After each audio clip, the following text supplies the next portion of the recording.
Hi there mga kasinag! Welcome back to my YouTube channel. And for today's video ay magkakaroon tayo ulit ng panibagong item. Pero hindi siya galing sa Shopee mga kasinag kasi may na-discover ako na parang kagaya ng Shopee Pay Later, which is yung Atome.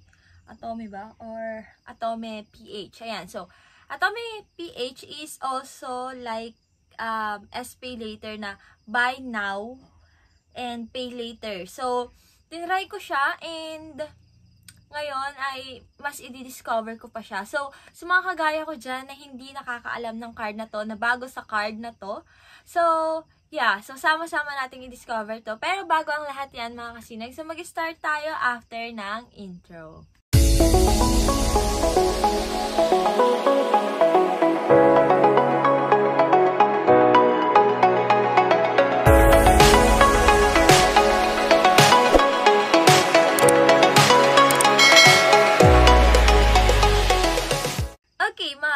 So, etong Atome PH mga kasinag. So, dati-dati ay nakikita ko lang siya sa newsfeed ko.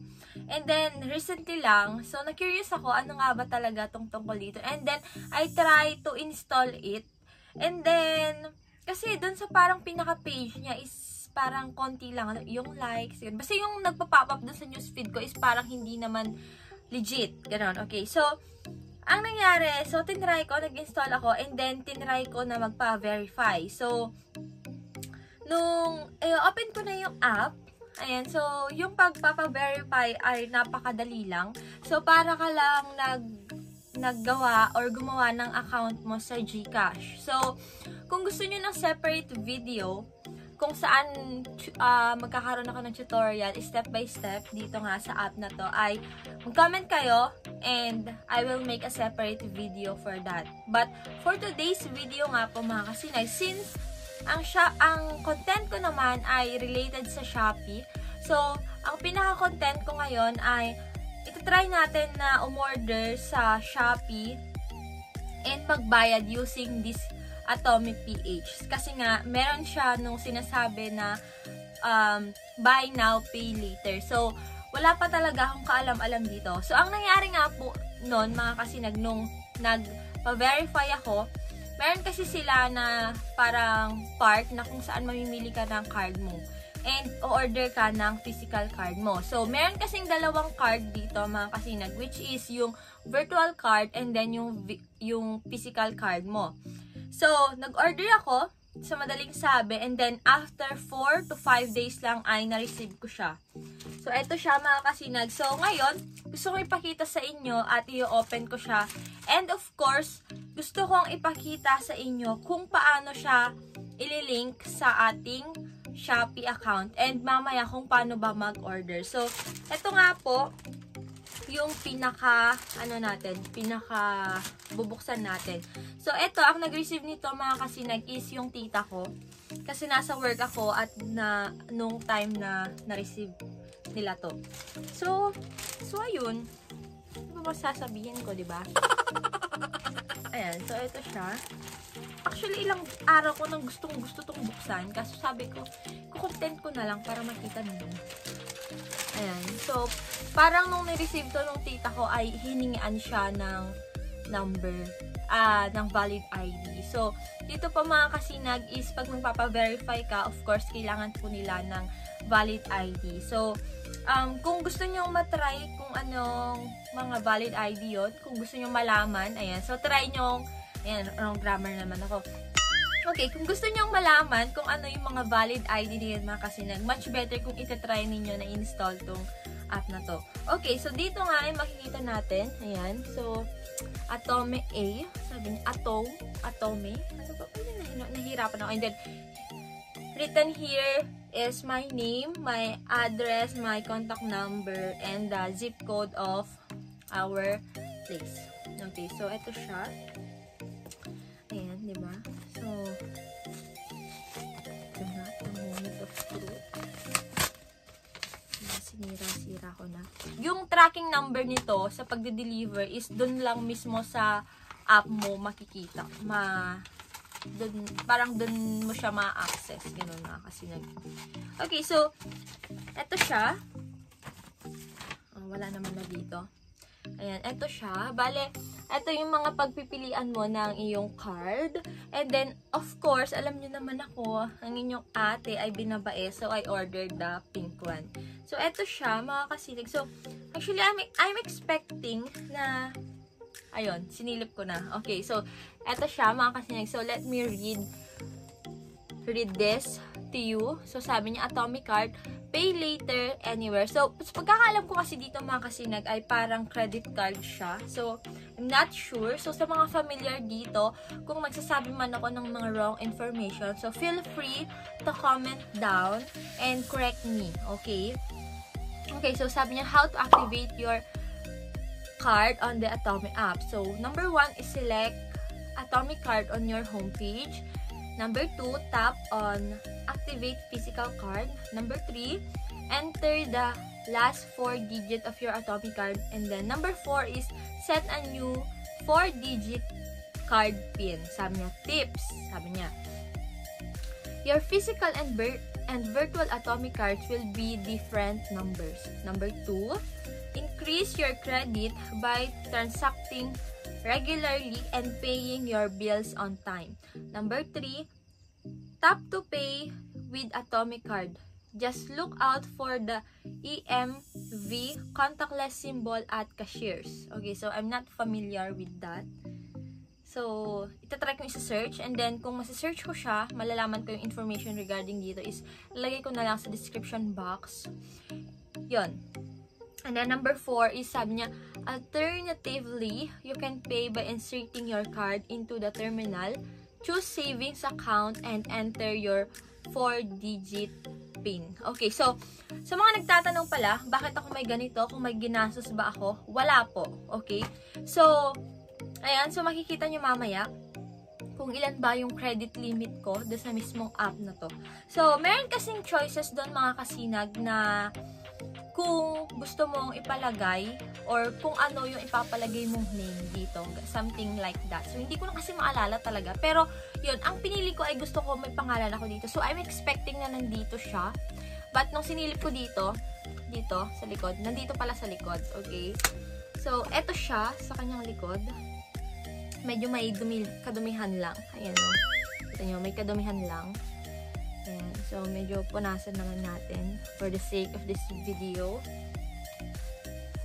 Ayan. So, ang ganda nung kulay niya. So, alam niyo naman ako na pagdating sa mga gamit, I'm in love with pink. But I'm expecting this one na mas pinker pa siya. But, yeah. So, pink na to eh. Pink na to, diba? So, okay na to, diba? Pink kasi. Okay, so, kanya, sabi niya dito is valid through January 2029. And, yan, andito yung CVC niyan. And my name and of course, the number. So, sabi niya AUB, dito sa baba, and nakalagay is banknet. So, eto siya. So, right now, mga kasinag, since na-open ko na to, nabasa ko na to, and everything, so, ang mangyayari ngayon ay magkakaroon tayo ng different angle or screen record. Ayan. So, screen record wherein ipapakita ko kung paano to i-activate and of course, kung paano siya i-link sa Shopee account ninyo. And of course, papakita ko na rin kung paano umorder. So, ano pang naantay natin? Mag-proceed tayo sa video na yun.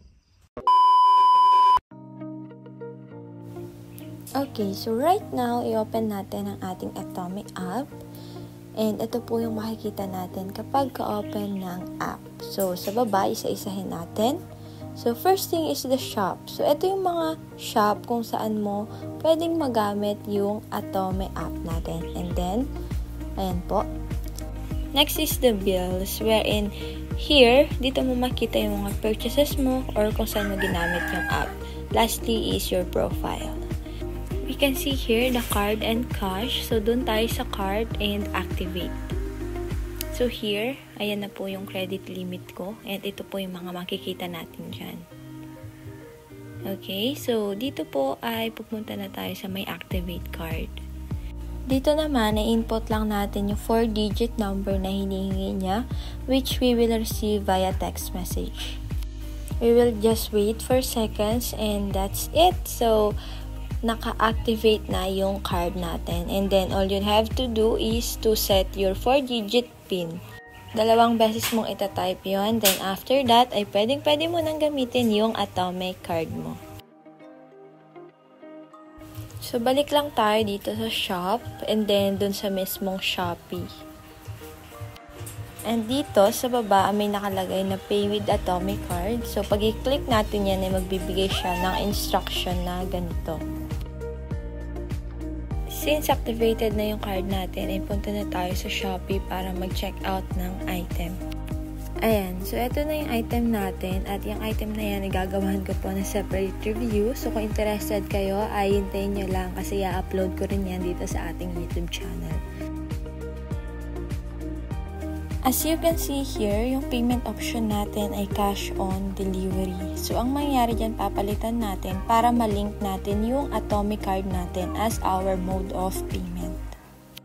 Dito ay pipiliin lang natin yung credit or debit card, then add new.